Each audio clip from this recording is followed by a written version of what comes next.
오늘 본문의 말씀은 유대나라가 풍잔등화와 같은 위험한 처지에 처할 때 그때 하나님께서 선지자 하박국에게 주셨던 하나님의 말씀이십니다.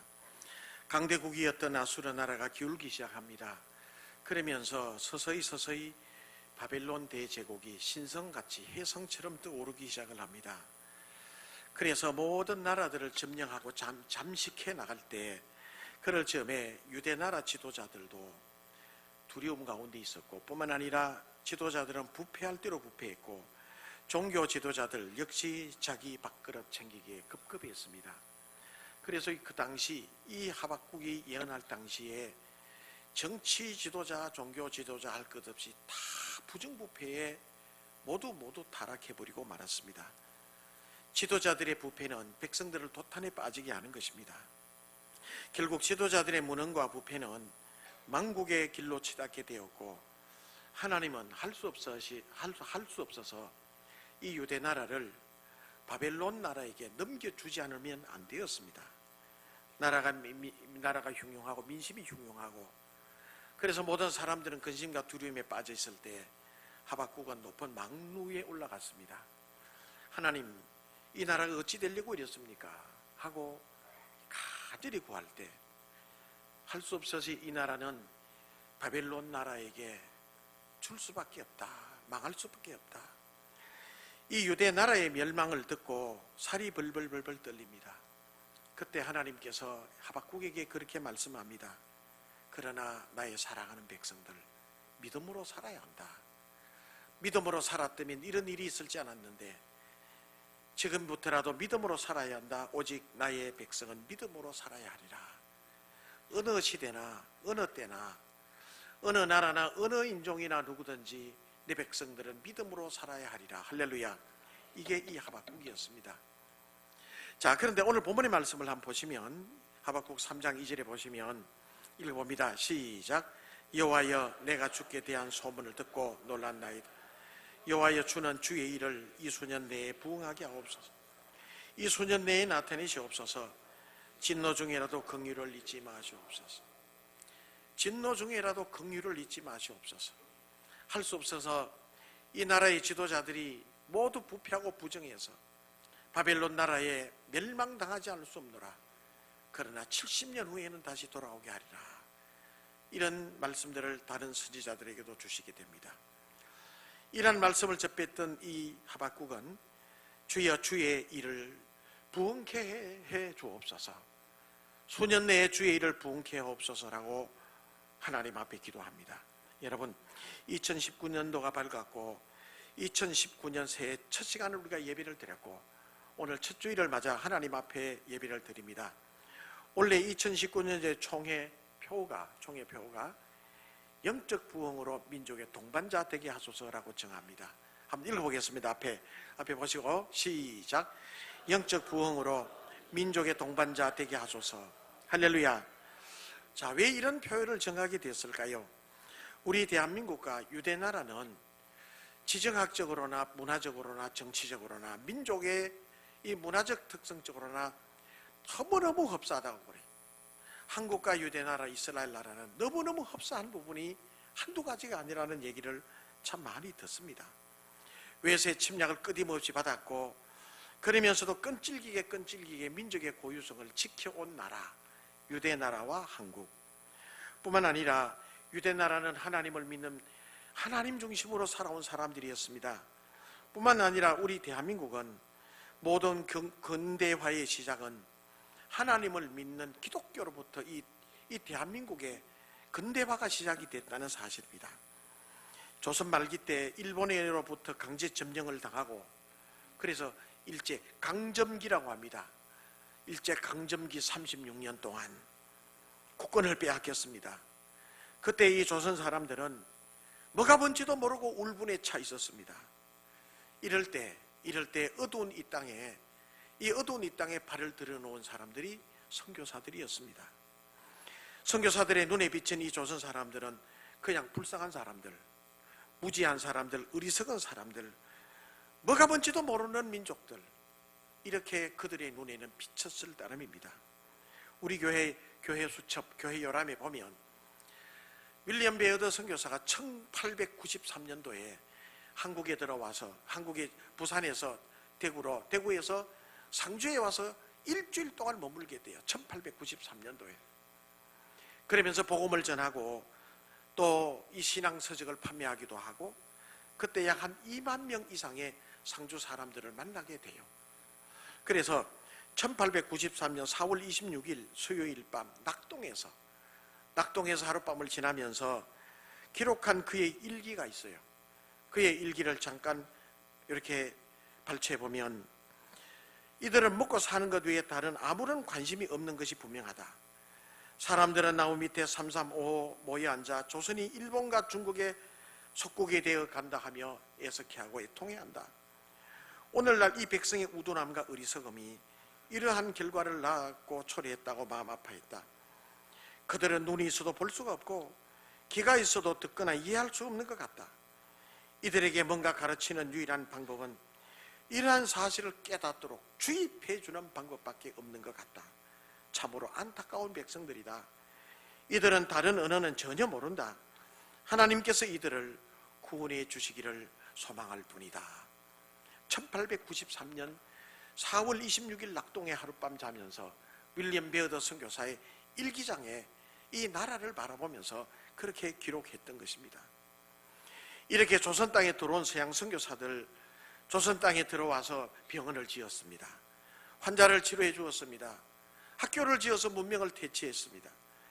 교회를 지어 살아계신 하나님을 믿게 하고 하나님의 말씀을 의지하도록 만들었습니다. 대한민국의 모든 근대화는 이래부터 시작이 된 것입니다. 그렇다고 선교사들이 일본을 상대해서 독립운동을 했는가? 그렇지는 않은 것 같아요. 왜냐하면 선교사로 파송한 본국에서 절대적으로 정치적인 문제는 개입하지 마라. 정치적인 문제에 개입하면 복잡한 일들이 일어나니까 정치 문제는 개입하지 말라고 당부를 해요.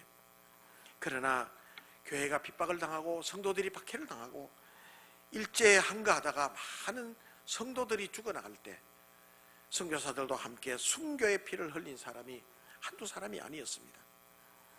이렇게 민족적인 울분과 문맹, 가난과 굶주림, 일제의 강압적인 수탈, 이런 것들을 가지고 출애굽기에 나오는 430년 동안 애굽에 억눌렸던 히브리 민족들과 자연스럽게 결부를 시켜요. 그래서 하나님께서 히브리 민족들을 애굽에서 인도해내셨고 430년 동안 종살이했던 곳에서 인도해내셨고 홍해를 건너게 하셨고 광야를 지나게 하셨고 가나안 땅에 들어가게 하셨다. 드디어 해방을 이루게 하셨다. 이 사실을 우리 대한민국 이 조선 땅, 조선 민족들과 자연스럽게 결부를 시켜서 하나님이여 이 땅, 이 어리석은 민족들을 이 일제의 이 강압에서 벗어나게 하소서 기도하고 간구하고 하나님 앞에 매달리기를 시작을 했던 것입니다. 그래서 사람들이 수없이 교회로 몰려들게 되었고 교회는 독립운동을 하였고 만세운동의 근거지가 되었고 애국 애족의 기치를 내세웠던 것이 교회를 통해서 이루어졌던 것입니다. 이때 이 시기에 놀라운 한 가지 사건이 일어납니다.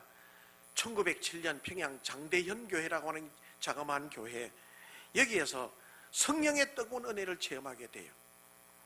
평양 장대현 교회에서 집회를 부흥회를 시작을 했는데 그때 놀라운 성령의 뜨거운 바람을 경험하게 돼요.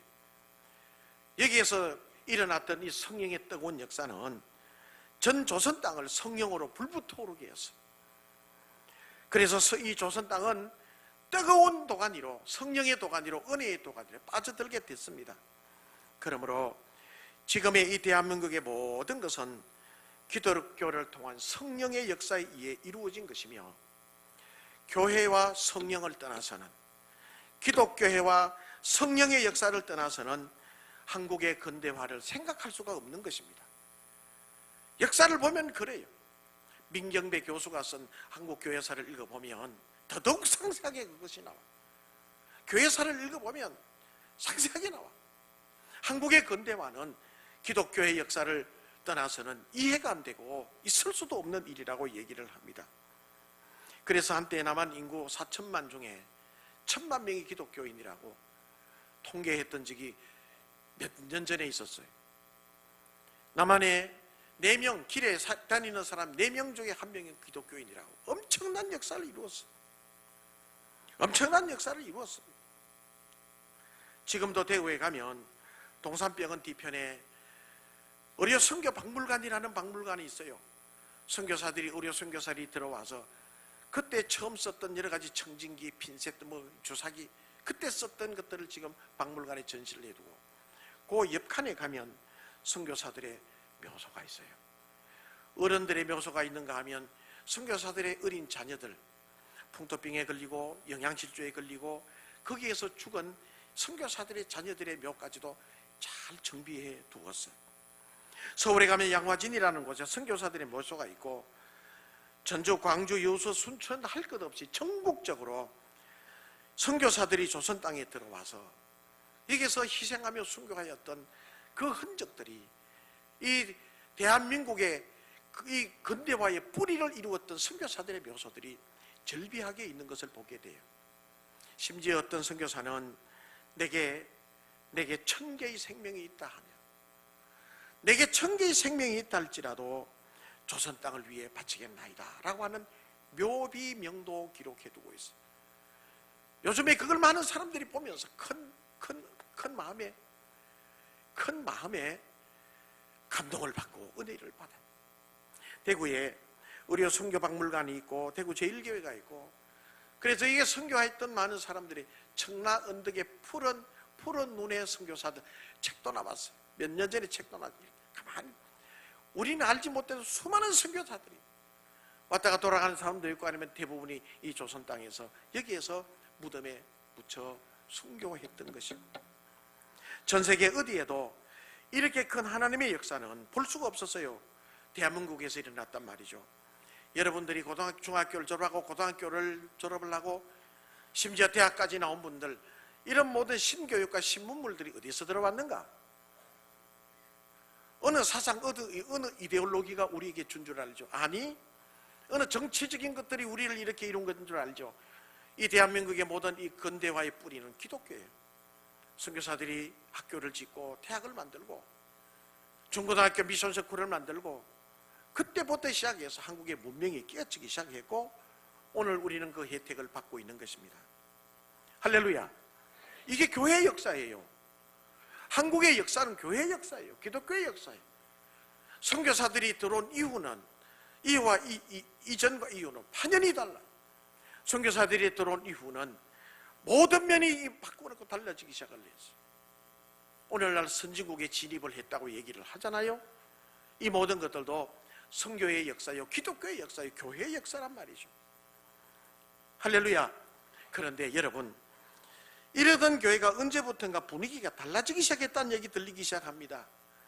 전도의 문이 막히고 세상을 향해 좋은 영향력을 끼치던 교회가 세상 사람들로부터 비난이 되는 지경까지 오게 되었다고 많은 얘기들을 우리들에게 해주어요.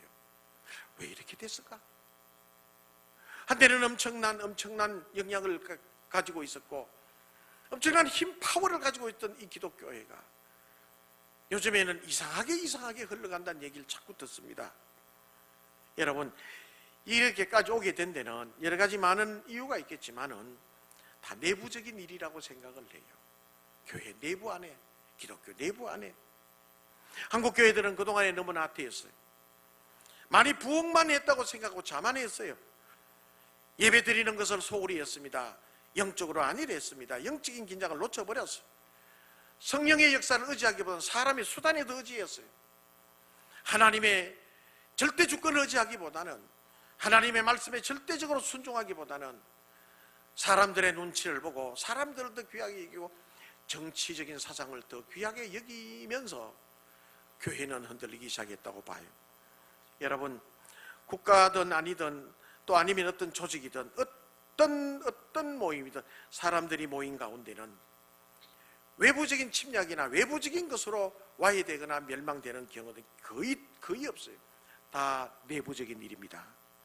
내부적으로 부패하고 그 내부 안에서 싸움하고 내부 안에가 타락하고 게으르고 바르지 못하고 편당 만들어 싸우고, 여러분 그러면 반드시 멸망하게 돼서 망조가 오게 돼 있는 것입니다.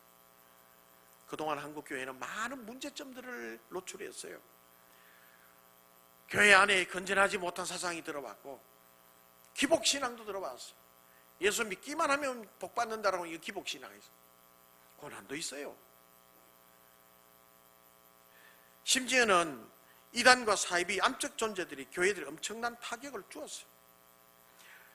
무슨 일만 터지면 TV나 신문에 보면 부정부패 사건이 터지고 비리 사건이 터지면 꼭 거기에는 꼭 그 기독교인들이 끼네. 그게 기독교인들이 꼭 있어요. 보면 우리의 가슴을 참 아프게 해요.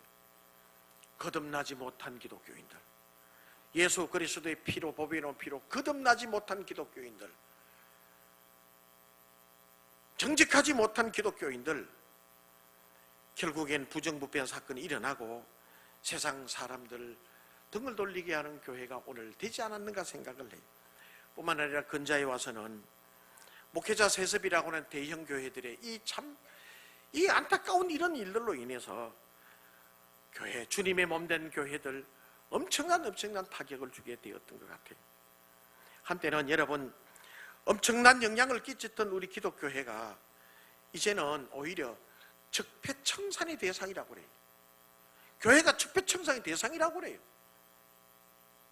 더 심한 말들이 인터넷 SNS상에서 떠돌아다니잖아요. 얼마나 안타까운 일인지 몰라요. 교회는 이렇게 되고, 뿐만 아니라 요즘 가만히 보십시오. 정치, 경제, 사회, 문화 모든 면에서 보면 편안합니까? 안 편해요. 제가 보기에도 편하지 않아. 어떤 분들은 너무 편하다 하는 분도 꼭 있더라고. 가만히 보면 왜 이런 일들이 일어나고, 교회도 근심의 대상이고 사회도 근심의 대상이 되었어. 이럴 때 우리가 해야 될, 교회가 해야 될 일이 뭔가? 그래서 영적 부흥을 다시 일으켜야 된다는, 다시 성령이 충만하고 은혜가 충만하고 우리가 정신 차리고 예수 그리스도의 뜨거운 사랑을 되찾고, 그래서 우리가 정직하고 깨끗하고 클리어하고 바르게, 그래서 영적으로 성령으로 충만하고 나라를 위해서 애국하고, 그런 믿음의 자리, 기독교인이 하나님 앞에 바로 서는 믿음의 자리에 바로 서야 한다는 거예요. 그래서 한번 표어를 다시 한번 읽어봅니다. 시작. 할렐루야. 그래서 지난 2, 3, 4, 3일 동안 특별 새벽기도 하면서 신앙의 기본으로 돌아가자고 새벽기도 주제를 통해서 새벽기도를 했어요. 우리가 어떻게 영적 부흥으로, 우리가 영적으로 부흥되고 성장될 수 있는가? 예배를 통해서야. 예배를 통해서. 예배를 떠나서는 우리가 어디 가서 부흥이 되고 영적으로 우리가 충만하겠어요? 그래서 첫날에는 특별 새벽기도 첫날에는 예배 목숨을 걸자, 예배 성공하자 말이죠. 예배 실패하면 그 인생은 실패하는 인생이 될 가능성이 많아. 두 번째는 마음을 드리는 예배를 드리자. 하나님과 우리의 마음을 소통하는 예배를 드리자. 세 번째 날은 우리가 하나님 앞에 우리 삶을 드리는 예배를 드려보자. 성령이 충만해보자. 영적으로 거듭나자, 깨어나자. 우리의 잃어버렸던 영성을 되찾자. 할렐루야. 그렇게 특별 새벽 기도도 했어요. 여러분, 예배를 통해서 신앙의 기본으로 돌아가. 신앙의 기본으로 돌아가자. 우린 예배를 통해서, 그래서 공예배 나오고, 집에 계셔도 한 분이 계시든 두 분이 계시든 5분이든 10분이든 예배 드리고 우리 심령 속에 다시 영적인 부흥이 일어나게 될 때 이 나라 하나님께서 뜨겁게 부흥시켜 주실 것이고, 성령의 역사가 이 나라를 다시 붙들어 주실 것이고, 다시 민족의 동반자가 되게 하시는 이 나라가 걱정스러운 나라로 가는 것이 아니라 하나님이 붙들어 주시는 축복된 나라로 인도해 주실 줄로 믿습니다. 할렐루야. 2019년도는 예배를 통해서 영적 부흥의 성장을 이루십시다. 할렐루야. 예배 성공하십시다. 예배 잘 나와요. 주일날 빼먹지 마시고 예배 공예배 나오시고 개인적으로 예배 드리시고 예배에 승리하여 영적 부흥을 이루는 우리 모두가 되시기를 주님의 이름으로 축원합니다. 이제 지금까지 우리는 우리 상주교회는 119년의 역사를 가지고 있습니다. 그 가운데 여러 가지 많은 굴곡이 있었겠죠. 앞선 은퇴 장로님들을 통해서 교회를 짓게 하시고 정말 수고하셨고, 그 다음에 다음 세대, 이제 우리는 이 세대를 지금 지나고 있고, 그 다음에 다음 세대 또 맞이하게 되겠죠. 거대한 물줄기는, 이 상주교회를 통한 거대한 물줄기는 계속 흘러갈 거예요. 그러면서 우리 상주교회가 이 상주 땅에, 이 시골 상주에 있어서 이 대한민국 전체에 영향을 끼치지 못할지라도 상주에서만큼은 하나님의 영향을 끼쳐야 될 줄로 믿습니다.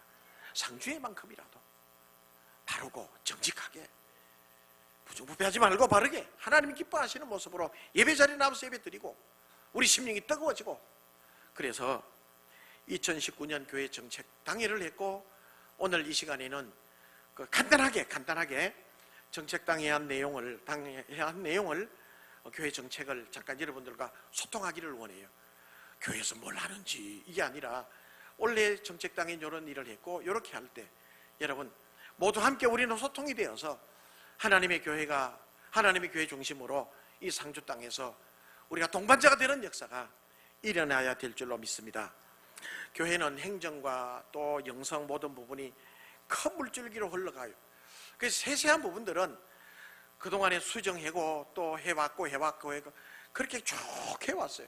우리가 예를 들면 1년에 4번 성찬식을 한다든지 이런 것들도 그대로 특별한 게 없이 그냥 넘어가요. 한 달에 한 번씩 금요 심야기도를 한다, 수요 중보 기도회를 한다, 그 다음에 1부와 2부 사이에 중보의 기도를, 1부 예배와 2부 사이에 권사님들이나 집사님들 모자실에서 중보기도 하잖아요.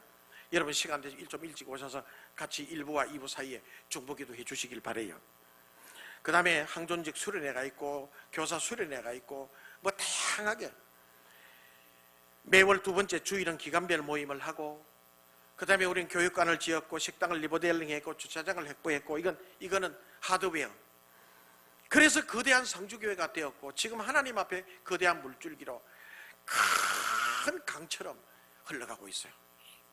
그 가운데 큰 틀은 변화가 없어도 우리는 올해 이런 일들로 해나갈 것이라고 보여지고, 교회 머리는 예수 그리스도, 우리는 모두 지체들입니다. 그래서 예수 그리스도를 중심으로 한 우리 모두는 지체들은 주님의 말씀의 명령에 따라 우리의 사명을 다 감당하며 살 것입니다. 할렐루야.